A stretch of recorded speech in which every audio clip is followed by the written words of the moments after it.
ابراہیم علیہ السلام جب ہجرت کر کے چلے گئے، ابراہیم علیہ السلام کے بھانجے تھے حضرت لوط علیہ السلام۔ حضرت لوط علیہ السلام بھی آپ پر ایمان لائے اور اللہ تعالیٰ نے لوط علیہ السلام کو بھی نبوت عطا فرمائی۔ لوط علیہ السلام کو ایک ایسی قوم کی طرف بھیجا جس قوم میں لڑکوں سے بدفعلی کا رواج تھا۔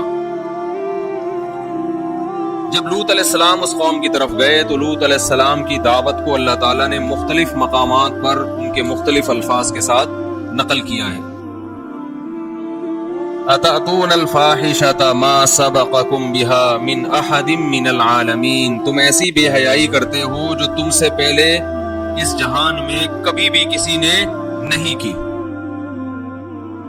أَتَأْتُونَ الذُّكْرَانَ مِنَ الْعَالَمِينَ، تم مردوں سے اپنی خواہش پوری کرتے ہو۔ وَتَذَرُونَ مَا خَلَقَ لَكُمْ رَبُّكُمْ، جو اللہ نے تمہارے لیے بنائی ہے عورت ہے اس کے پاس نہیں جاتے۔ تو لوط علیہ السلام نے اپنی قوم کو جب سمجھایا تو قرآن کہتا ہے، قوم کہتی ہے کہ آپ ہماری بستی چھوڑ کر چلے جائیں، اگر آپ کو ہمارے عمل پہ اعتراض ہوتا ہے لَتَكُونَنَّ مِنَ الْمُخْرَجِينَ، ہم آپ کو اپنی بستی سے نکال دیں گے۔ لوط علیہ السلام اور ان کا گھرانہ وہ بڑا نیک تھا سوائے ان کی بیوی کے۔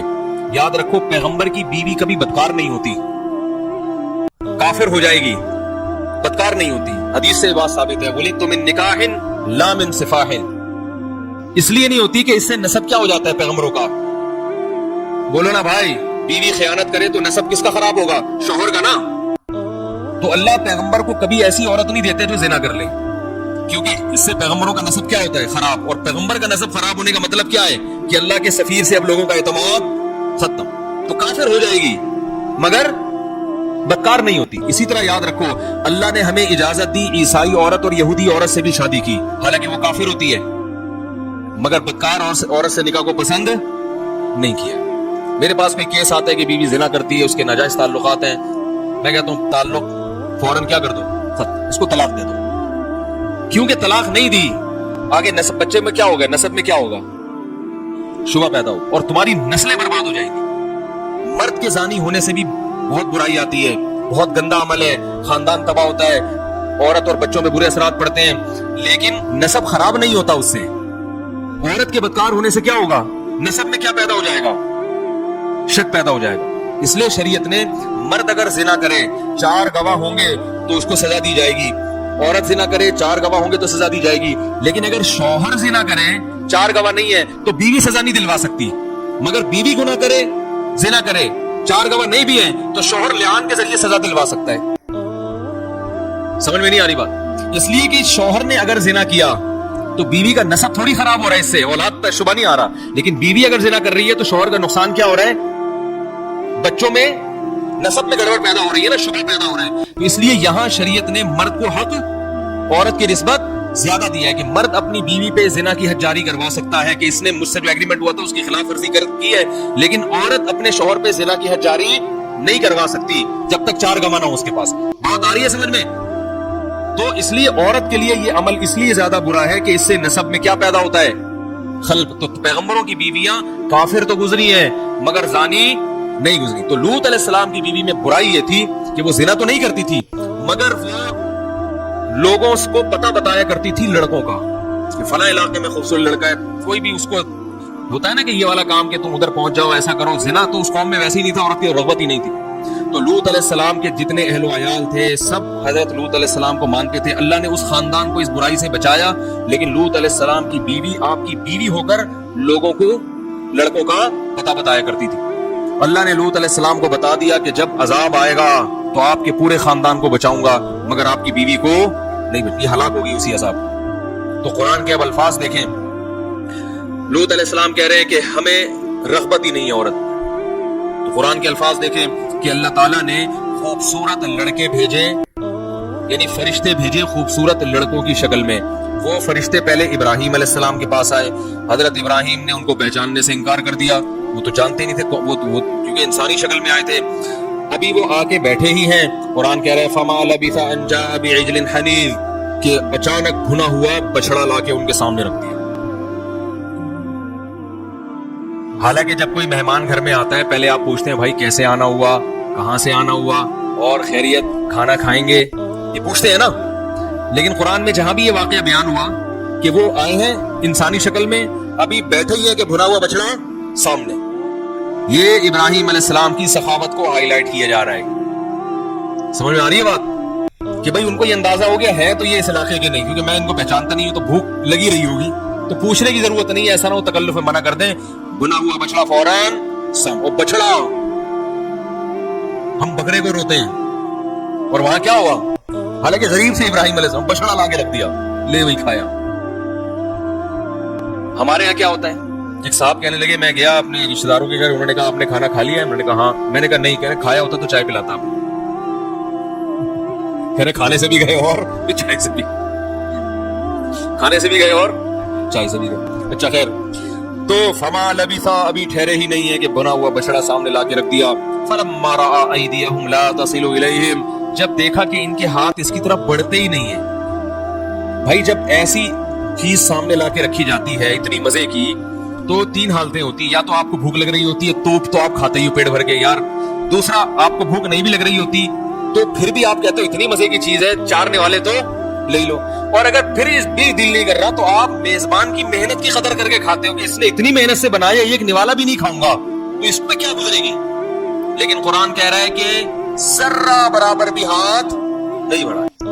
اب ابراہیم علیہ السلام خوف زدہ ہوئے کہ یہ تو بالکل بھی ہاتھ نہیں بڑھا رہے, کہ دشمن تو نہیں ہے, یہ کیا ہے.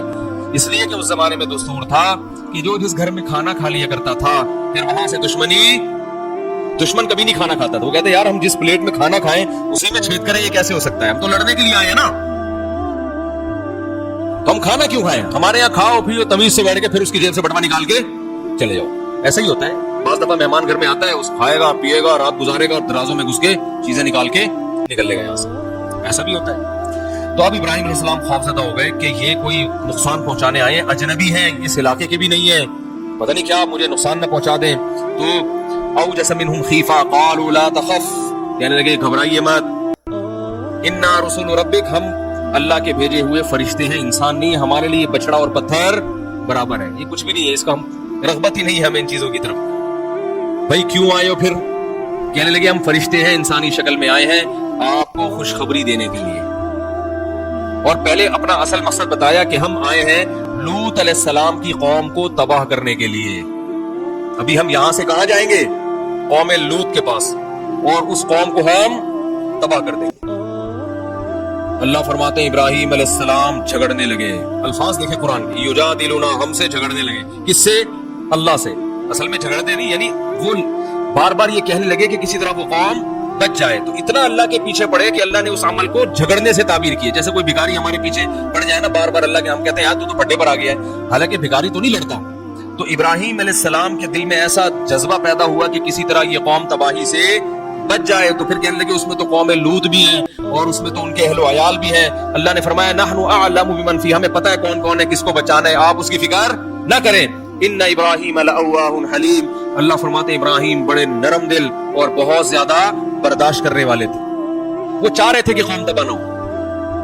پھر بشارت دی گئی ان کو کہ ہم آپ کو بھی ایک خوشخبری دینے کے لیے آئے ہیں, اور وہ خوشخبری کیا ہے کہ اللہ آپ کو اولاد دے گا. وہ اولاد کون ہوگی, اسحاق, پیغمبر ہوں گے, اور اسحاق کے پھر اولاد ہوگی یعقوب. یہ دونوں, آپ کا بیٹا بھی پیغمبر اور آپ کا پوتا بھی پیغمبر. آپ جب ابراہیم علیہ السلام کو یہ خوشخبری سنائی تو آپ کی جو زوجہ تھیں حضرت سارہ, وہ بوڑھی ہو چکی تھی. جو آپ کی پہلی بیوی تھی, وہ دروازے کے کنارے پہ کھڑی ہوئی.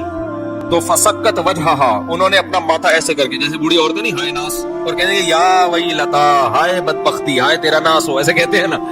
ارے ناس ہو تیرا, کیسی باتیں کر رہا ہے. الیدو, میں بچہ جنوں گی, وانا عجوز, میں بالکل بڈھی ہو گئی, وہذا بالی شیخا, اور یہ والا میرا میاں, اشارہ کر کے کہے, اور یہ میرا میاں جو بوڑھا ہو چکا ہے, یعنی کیسی باتیں کر رہے ہو.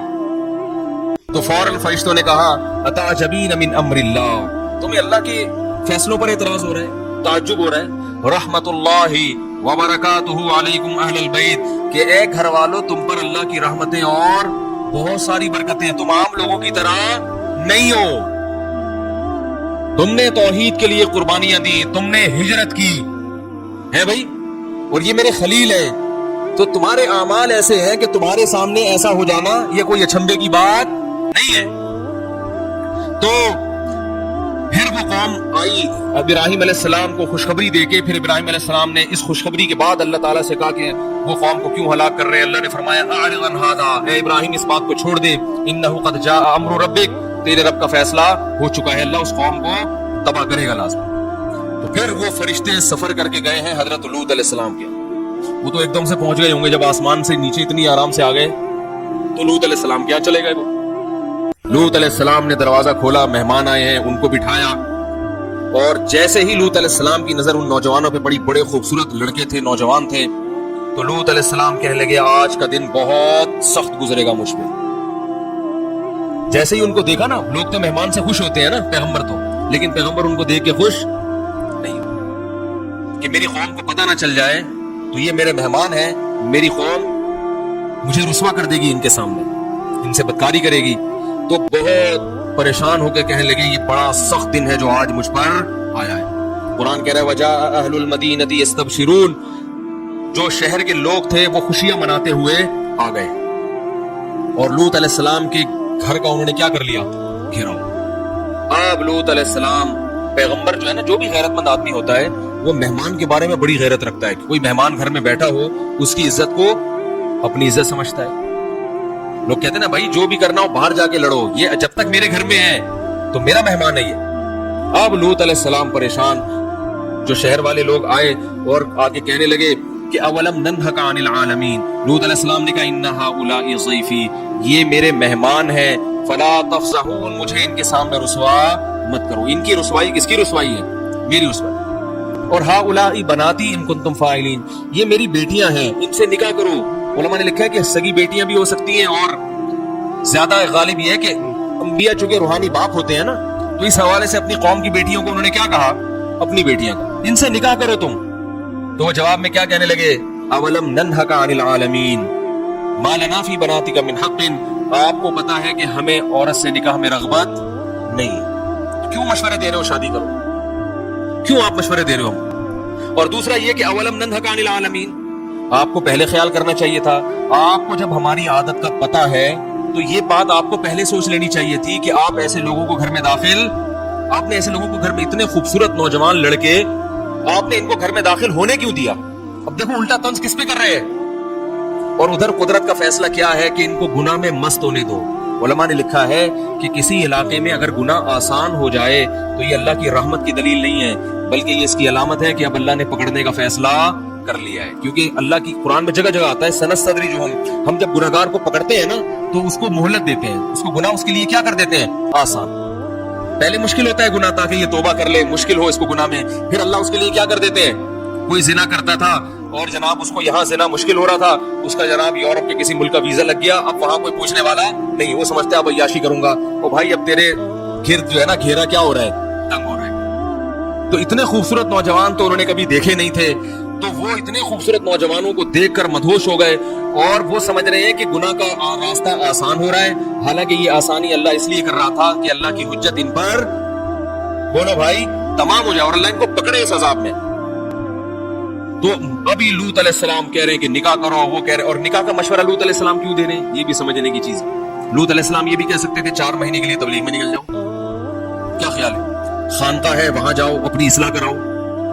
یہ بھی تو کہہ سکتے تھے نا اللہ اللہ کرو، نمازیں پڑھو، اس سے تمہارے دل میں یہ برائی کیا ہو جائے گی، ختم. نہ نہ نہ، یہ نیچرل طریقہ علاج کا. ارے بھائی ایک آدمی غربت کی وجہ سے چوری کر رہا ہے تو اصل کیا ہے کہ حلال طریقے سے اس کا پیٹ بھرنے کا انتظام کر دو تو چوری چھوڑ دے گا نا. بھائی ایک آدمی کو بھوک لگتی ہے، پیسے نہیں ہے روٹی خریدنے کے، تو وہ جا کے کبھی اس کی روٹی چرا رہا ہے، کبھی اس کی روٹی چرا رہا ہے، آپ اس کو تبلیغ میں بھیج رہے ہیں. تو بھائی اصل یہ ہے کہ اس کو کوئی جاب دلوا دو تاکہ یہ حلال طریقے سے پیٹ بھرے گا. تو 2 پراٹھے جب اپنے پیسوں سے خرید کے کھائے گا تو چوری کا پراٹھا کوئی فری میں بھی دے گا، تو پھر تو ہدیے میں بھی کوئی پراٹھا دے گا. تو جب آپ کا پیٹ حلال سے بھر جاتا ہے، پھر اگر کوئی آپ کو بلاتا ہے کہ کھا لیں، آپ کہیں بھائی پیٹ بھرا ہوا ہے اور کتنا کھاؤں، یہی ہوتا ہے نا. تو لوط علیہ السلام کی خواہش اللہ نے ہر شخص میں رکھی ہے. اگر اس خواہش کو حلال طریقے سے استعمال کرو گے تو حرام کے لیے بچے گی نہیں ہے. اتنی تھوڑی خواہش ہوتی ہے انسان میں، بچے گی نہیں پھر یہ حرام کے لیے. اس لیے لوط علیہ السلام ان کو محاسبوں اور مراقبوں کا نہیں کہہ رہے، ان کو کیا کہہ رہے ہیں، نکاح کرو تاکہ یہ جب ادھر سے جائز طریقے سے پوری ہوگی تو ادھر سے تمہاری توجہ ہٹے گی. آج مصیبت ہمارے ساتھ یہ ہے کہ نوجوان طبقے گناہوں میں پڑھ رہے ہیں, انٹرنیٹ پر فوش فلمیں دیکھ رہے ہیں, بیہودہ فلمیں دیکھ رہے ہیں, لڑکوں سے بدکاری کی بیماری پھیل رہی ہے, زنا پھیل رہا ہے, لیکن اس کے وہ طریقے بتائے جاتے ہیں جو مؤثر نہیں ہیں. تبلیغ میں بھیج دیں گے, اس تبلیغ میں جانا بہت ضروری ہے, مگر اس کے لیے زیادہ ضروری نکاح ہے. شادی پہلے پھر جائے تبلیغ میں. وہ اس حالت میں تبلیغ میں چلا گیا, فائدہ یقیناً ہوگا, لیکن ہے ممکن ہے وہاں کسی کو خراب کر کے آ جائیے. ہوتا ہے ایسا بھی, وہاں بھی کسی کو خراب کر کے آ سکتا ہے. تو بھائی جو اللہ نے جائز, پہلے کس کو فوکس کرو. ایک صاحب کا فون آیا, فوج میں بڑے آفیسر ہیں, وہ جماعت میں گئے ہوئے تھے, تو وہاں مسجد میں ایک نوجوان جو اس کی 25 سال اس کی عمر تھی, وہ نوجوان آیا, کہنے کہ وہ بتانے لگا کہ مجھے نا یہ بیماری ہے, میں فوج فلمیں دیکھتا ہوں اور نیٹ پر یہ کام اور الٹے کام, میں بڑا پریشان ہوں, میں کیا کروں. تو کہتے ہیں کہ وہ ان کو ایک صاحب نے کہا کہ آپ ہمارے ساتھ جماعت میں وقت لگائیں. تو کہہ رہے میں نے اس سے کہا کہ بھائی تم شادی کرو پہلے. اب اختلاف ہو گیا, میں کہہ رہا ہوں, وہ میرے بیانات سنتے تھے, کہہ رہے ہم کہہ رہے ہیں کہ نکاح کرو, وہ کہہ رہے ہیں کہ چلے کے لیے جاؤ. مجھے فون کیا, میں نے کہا اس سے کہو نکاح کرو, کچھ وقت بیوی کے پاس گزارو, پھر چلے کے لیے چلے جاؤ. تو وہ کہہ رہے ہیں کہ نہیں پہلے چلا پھر نکاح. میں نے کہا نا, یہ کیا ہے, یہ غلط ہے, کیونکہ یہ اسی حال میں, اور شادی کے لیے وہ کر بھی سکتا تھا, اس کو کوئی ترغیب دینے والا نہیں تھا, وہ سمجھ رہا دنیا کا سب سے فضول کام کیا ہے, شادی ہے. تو اگر اس کو تاخیر کر دی تو ممکن ہے جو رشتہ اس کا ہونے والا ہے وہ ہاتھ سے نکل جائے. اور یہ بھی ممکن ہے اس 40 دن کے دوران جب ایک آدمی گناہ کرتے چند دن وقفہ ہوتا ہے نا, تو اور بھر کے آتا ہے, پھر وہ پھر کیا ہو جاتا ہے, پورا اندر سے ایٹم بم بن کے آتا ہے وہ, ٹھیک ہے نا. 40 دن تک اس نے گناہ نہیں کیا, وہ ایسا اس کے دل میں چلے کے دوران گناہ کے خیالات آئیں گے کہ وہ کہے گا بس کسی طرح چلہ ختم ہو, پھر دیکھو میں کیا کرتا ہوں. یہ بھی بعض دفعہ الٹا بھی ہو جاتا ہے, میں یہ نہیں کہنا ہمیشہ ایسے ہوتا ہے, بعض دفعہ توبہ کر کے آتا ہے, لیکن بعض دفعہ کیا ہوتا ہے اور الٹا اثر ہو جاتا ہے. تو بھائی جو حل اللہ اس کے رسول نے بتایا وہ کیا ہے, سب سے پہلے کیا ہے, نکاح کرو, کچھ وقت بیوی کے ساتھ گزارو, پھر چلے پہ خود بھی جاؤ, بلکہ میں کہتا ہوں بیگم کو بھی لے کے جاؤ, پھر بیگم کو بھی لے کے جاؤ. اللہ تعالیٰ نے اتنا اچھا پسند کیا ہے اس عمل کو کہ جو جب میاں بیوی کا نکاح ہو تو اللہ یہ چاہتے ہیں کہ اب ان کا ہر کام کیا ہونا چاہیے, مشترک. دیکھو تہجد میں تنہائی پسند ہے نا اللہ کو, لیکن بیوی والی کس بغیر تنہائی ہو یہ پسند نہیں ہے. حدیث میں آتا ہے اللہ اس شخص کو دیکھ کے ہنستے ہیں جو رات کو آخری حصے میں خود بھی اٹھتا ہے اور اپنی بیوی کو اٹھاتا ہے, وہ نہ اٹھے تو غالباً پانی کی چھینٹیں مارنے کا ہے نا, پانی کی چھینٹیں مار کے اس کو اٹھاتا ہے, اور وہ دونوں ساتھ مصلے پہ کھڑے ہو کر نماز پڑھتے ہیں. اور اس عورت کی کو بھی دیکھ کر اللہ ہنستے ہیں. یہ ہنسنا کنایہ, بہت زیادہ خوش ہوتے ہیں کہ جو تہجد کے لیے اٹھتی ہے, اس کا میاں پڑا ہوا ہے تو وہ اس کو بھی اٹھاتی ہے, وہ نہیں اٹھے تو پانی کی چھینٹیں مار کے اٹھاتی ہے, اور وہ دونوں مصلے پہ کھڑے ہو کر نماز پڑھتے. حالانکہ تہجد میں تو تنہائی مطلوب ہے نا, اکیلے ہوں, لیکن یہاں جہاں سب سے زیادہ تنہائی چاہیے وہاں بھی اللہ کہہ رہے ہیں بیگم کیا ہونی چاہیے, ساتھ. نہیں یاری بات میرا خیال ہے, کیوں؟ اور قرآن کے الفاظ دیکھو, آج جو ہم نے سورت پڑھی ہے تراویح میں, یوم یفر المرء من اخیہ, یہ ٹیکنیکل باتیں آپ کو سننے کو مل رہی ہیں, ان کی قدر کرو. قرآن کہہ رہا ہے قیامت کا ایسا وحشت والا دن ہوگا کہ انسان اپنے بھائی سے دور بھاگے گا. بھائی کو اللہ نے کیا کہا, بھائی. وصاحب یوم یفر المرء من اخیہ وامہ, اپنی ماں سے بھی دور بھاگے گا. وہ کہے گا بھائی میں اپنے آپ کو بچاؤں, یہ اماں کہاں سے آ گئی ہے, اس مصیبت میں اماں گئی, میری نیکیاں نہ مانگ لے مجھ سے, یہ ڈر ہوگا, بس اپنے آپ کو بچاؤ. تو قرآن کے الفاظ کیا ہیں, یوم یفر المرء من اخیہ, انسان اپنے بھائی سے دور بھاگے گا, وامہ, اپنی ماں سے دور بھاگے گا, وابیہ, اپنے باپ سے دور بھاگے گا, وصاحبتہ, یہاں بیوی نہیں کہا بیوی سے, بلکہ اس سے جس کے ساتھ یہ رہا کرتا تھا. نہیں یاری بات سمجھ میرا, حالانکہ رہتا تو بھائی کے ساتھ بھی ہے, رہتا تو باپ کے ساتھ بھی ہے, رہتا تو ماں کے ساتھ بھی, لیکن بیوی کے لیے صاحبہ کا لفظ, صاحبہ کہتے ہیں جو ہمیشہ آپ کے ساتھ رہتی. اس میں اللہ نے بتا دیا کہ عورت کا مقصد یہ ہوتا ہے کہ پھلترو کی طرح چپک گئی اب یہ تمہارے ساتھ. جب شادی ہوتی ہے نا تو مقصد کیا ہے, اب یہ پھلترو کی طرح, اب حج پہ بھی جا رہے ہو تو اس کو بھی لے کے, عمرے پہ جا رہے ہو تو اس کو لے کے, صحابہ میدان جہاد میں جا رہے ہیں تو بیوی کو لے کے جا رہے ہیں. تو یہ شریف آدمی کی علامت ہوتی ہے, کہیں تفریح میں جا رہا ہے تو بیگم اس کے ساتھ پھلترو کی طرح چپکی ہوئی.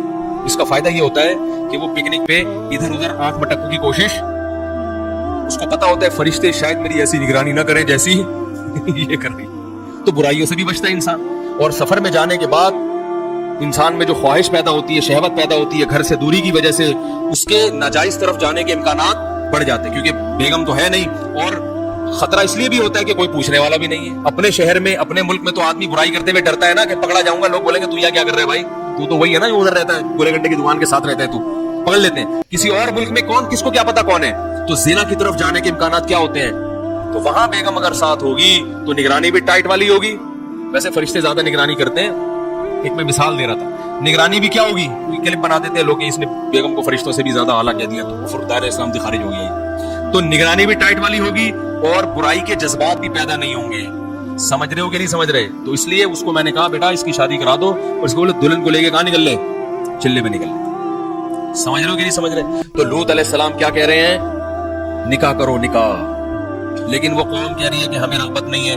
قرآن کہتا ہے لعمرک انہم لفی سکرتہم یعمہون, اے محمد صلی اللہ علیہ وسلم ہمیں آپ کی عمر کی قسم, وہ نشے میں مدہوش تھے, انہیں پیغمبر کی قسم پرسی اور ان کی بیچارگی پہ ذرا بھی ترس نہیں آ رہا تھا. اور ادھر لوط علیہ السلام کہہ رہے تھے لو ان بی قوتن, کاش میرے بازوؤں میں طاقت ہوتی, میرا کوئی مضبوط قبیلہ ہوتا تو میں آج تم سے انتقام لیتا. میں کمزور ہوں, کچھ نہیں کر پا رہا. میں قبیلہ بھی اللہ کی بڑی نعمت ہے بھائی, خاندان بڑا ہونا بھی اللہ کی نعمت. وہ تو ہجرت کر کے آئے تھے نا لوط علیہ السلام, اس لیے وہاں کوئی بڑا خاندان ہی نہیں تھا ان کا. تو جب اللہ نے لوط علیہ السلام کی یہ حالت دیکھی, دیکھو اللہ بھی کیسا آزماتے ہیں اپنے بندوں کو. اللہ پہلے ہی لوط علیہ السلام کو بتا دیتے, اتنا پریشان ہونے سے پہلے بتا دیتے کہ یہ کیا ہے, فرشتے یہ لڑکے تھوڑی ہیں. لیکن اللہ نے نہیں بتایا, کیونکہ اللہ بھی اپنے بندوں کو آزماتے ہیں, تھوڑا سا ان کو تڑپنے دیتے ہیں, تڑپنے دو تھوڑا سا ان کو. تو اب جب پریشان ہوئے تو پھر اللہ نے فرشتوں کو اجازت دی کہ اب اپنا راز فاش کر دو. فرشتوں نے کہا یا لوط انا رسول ربک, اے لوط ہم تیرے رب کے بھیجے ہوئے فرشتے ہیں, ہم نوجوان لڑکے نہیں ہیں. لن یصلوا الیک, یہ ہرگز تیری طرف نہیں پہنچ سکتی, آ ہی نہیں سکتے یہاں.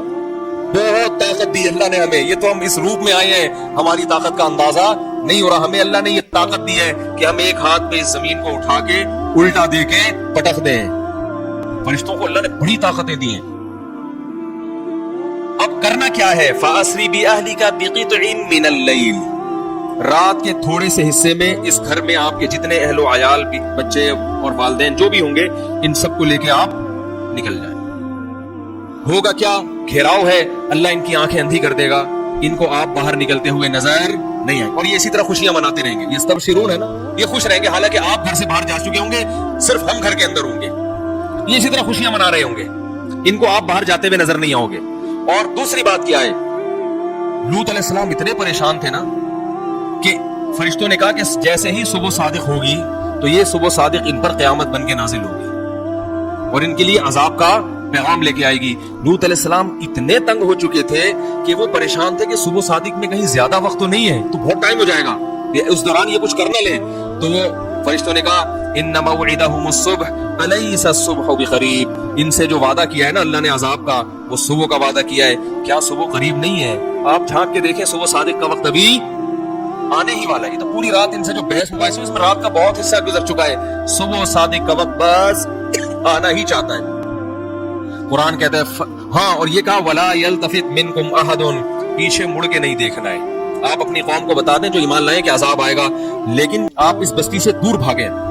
عذاب آئے گا لیکن آپ نے پیچھے مڑ کے نہیں دیکھنا ہے کہ آ رہا ہے کہ نہیں آ رہا. اللہ کے عذاب کو اپنی آنکھوں سے نہیں دیکھنا.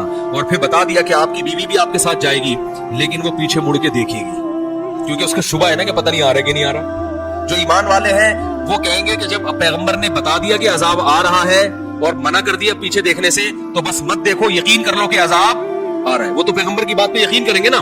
لیکن جس کے دل میں شک ہوگا وہ کہیں گے ایک دفعہ تھوڑا سا گردن گھما کے دیکھ لو کہ ایسے ہی تو نہیں بھاگ رہے بلا وجہ, کچھ ہو بھی رہا ہے کہ نہیں ہو رہا. تو بیوی ہے وہ تو ساتھ تو رہے گی وہ شوہر کے, تو وہ اس نیت سے نکل آئی کہ بھئی جہاں شوہر جا رہے ہیں میں نے بھی وہیں رہنا ہے. لیکن وہ پھر اس نے کیا کیا, پیچھے مڑ کے دیکھا کہ عذاب آ رہا ہے کہ نہیں آ رہا. جیسے ہی پیچھے مڑی ہے ایک پتھر اس کے بھی سر پہ آ کے لگا اور وہ بھی وہیں ہلاک ہو گئی. اللہ کہتے ہیں ایسی پتھروں کی بارش برسائی ہے مسومۃ عند ربک, وہ ایک ایک پتھر پہ لکھا ہوا تھا کہ یہ کس کے سر پہ جا کے لگے گا.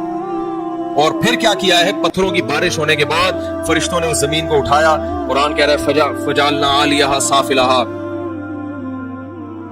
کیا عجیب الفاظ ہیں, قرآن کی بلاغت ہے. فرمایا ہم نے زمین کے اوپر کے حصے کو نیچے کر دیا, ایسا زلزلہ آیا کہ سب ہلاک ہو گئے. اور پھر اللہ نے قرآن میں جب یہ آیتیں نازل کی تو قرآن میں بتایا کہ وَإِنَّكُمْ لَتَمُرُّونَ عَلَيْهَا, کہ تم جب تجارتی سفر کے لیے شام اور دوسرے علاقوں کے لیے جاتے ہو تو لوط علیہ السلام کی بستی کے کھنڈرات آج بھی تمہارے قریب سے گزرتے ہیں. آج تک اس بستی کے کھنڈرات کے نشانات میں نے باقی رکھے ہوئے.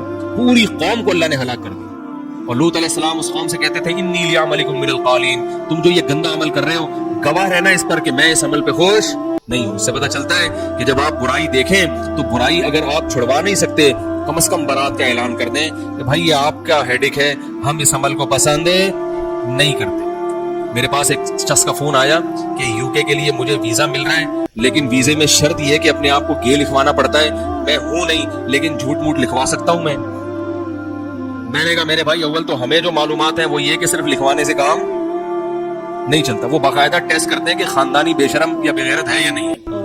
وہ ٹیسٹ سے اندازہ لگاتے ہیں کہ جھوٹ تو نہیں بولا. اور میں نے کہا ایسی بات جھوٹ موٹ لکھوانا بھی غیرت کے, یہ تو اگر کوئی ہو بھی تو بھی یہ کہے کہ میں نہیں ہوں. نہیں یاری بات, یہ کوئی فخر کی چیز تھوڑی ہے.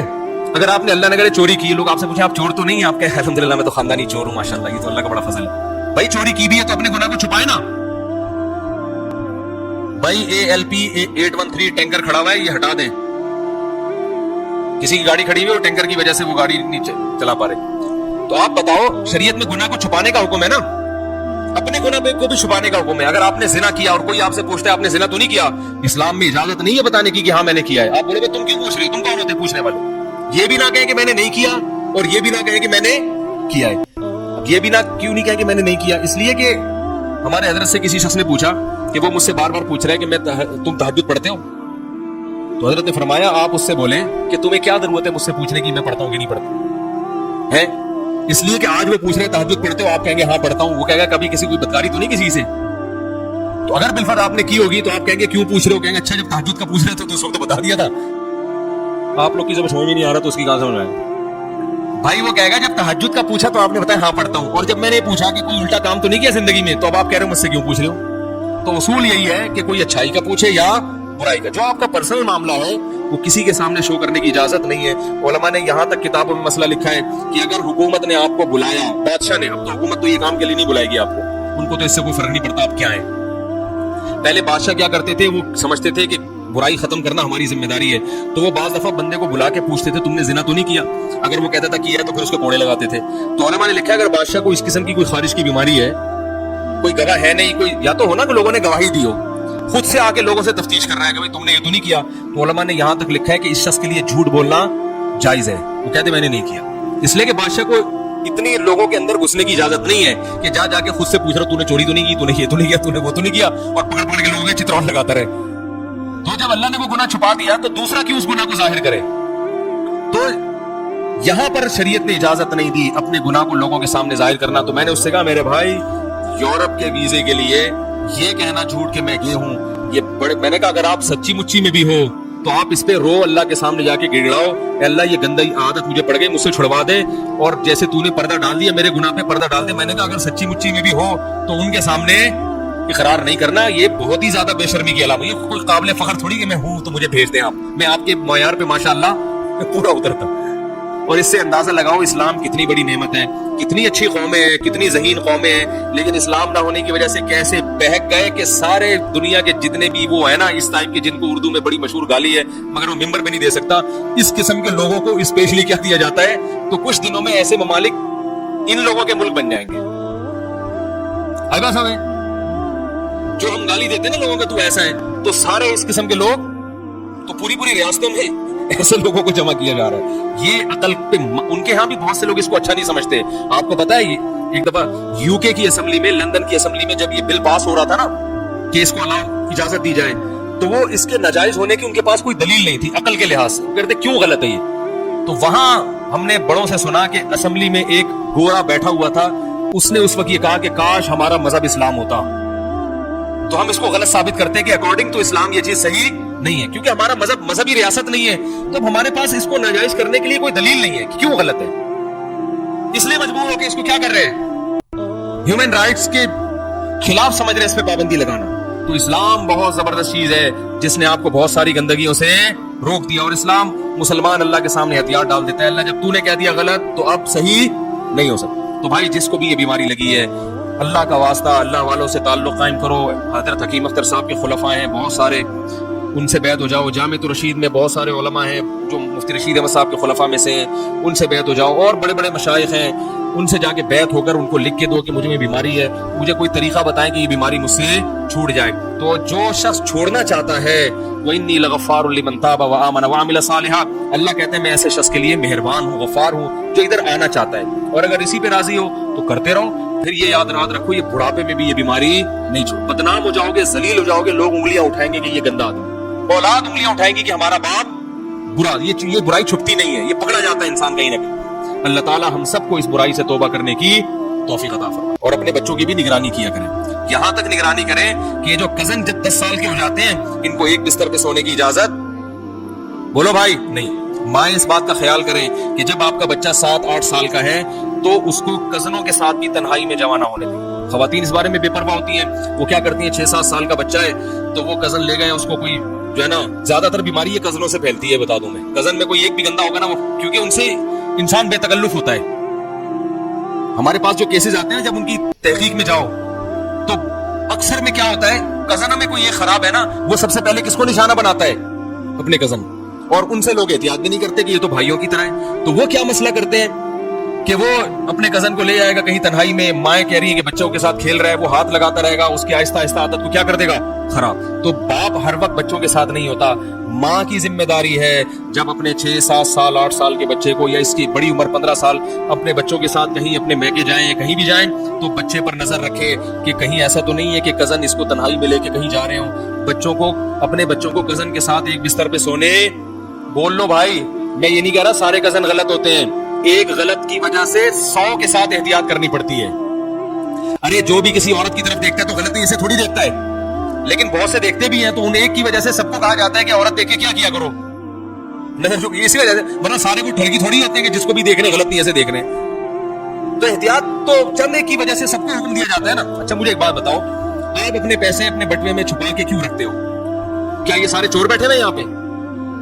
ارے بھائی اعتکاف والے جتنے یہاں بیٹھے ہوئے ہیں اپنا موبائل بھی چھپا کے رکھیں گے, ہیں اپنے پیسے بھی بہت لاکر میں ڈالیں گے, اور یہ ساری, تو کیا یہ سارے اعتکاف والے چور ہیں؟ سب سے احتیاط کی جاتی ہے, اس لیے کہ کوئی بھی چور ہو سکتا ہے جس کے چہرے پہ لکھا ہوا نہیں ہے, تو اس ایک کی وجہ سے سب سے احتیاط. تو یہی اصول وہاں کیوں سمجھ میں نہیں آتا کہ بھائی اپنے بچے کو بچا کے رکھو لڑکوں سے, 100 میں ایک اگر غلط ہوا تو ہمیں اس پہ لکھا ہوا نہیں ہے, اس ایک کی وجہ سے باقی 99 سے بھی احتیاط کرنی پڑی. تو مائیں خاص طور پر خیال کریں اپنے بچوں کا, جب جاتی ہیں عید بقرعید پہ ملنے کے لیے, کہیں بھی رہتی ہیں جا کے اپنے بچوں کو حفاظت سے رکھیں, کزنوں کے ساتھ تنہائی میں جمع نہ ہونے دیں. سونے کا تو سوال ہی پیدا نہیں ہوتا کہ ایک بستر پہ بچہ کزن کے ساتھ سو جائے, نہ. بعض دفعہ ایسے بھی ہوتا ہے بے خیالی میں ادھر ادھر ہاتھ لگ گیا, اس سے جذبات بھڑک گئے, تو یہاں سے عادت شروع ہو جاتی ہے, پھر یہاں سے عادت خراب ہونا شروع ہو جاتی ہے. اور بہن کے ساتھ بھی بچے کو ایک بستر پہ سونے نہ دیں. ہاں سگا بھائی ہے اور قریب العمر ہیں, ان میں یہ خطرہ نہ ہونے کے برابر ہوتا ہے. تو یہ سب احتیاطیں بہت ضروری ہے. آج میں نے بیان اس لیے لمبا کر دیا کہ آج سیکنڈ لاسٹ بیان ہے, کل آخری بیان ہوگا. تو یہ چیزیں چونکہ, اور یہ میں پورے مہینے سے اس پر بولنا چاہ رہا تھا, لیکن میں نے کہا میں اس وقت بولوں گا جب اعتکاف کی ایک بڑی تعداد ہوگی, کیونکہ میں اس موضوع کو بہت اہم سمجھتا ہوں اس زمانے میں. اگر آپ نے ماں باپ نے اپنے بچوں پہ کنٹرول نہیں کیا تو بھائی یہ بیماری بڑی تیزی سے پھیل رہی ہے, بچے خراب ہو جاتے ہیں اس سے. اللہ تعالیٰ سمجھنے کی عمل کی توفیق عطا فرمائے.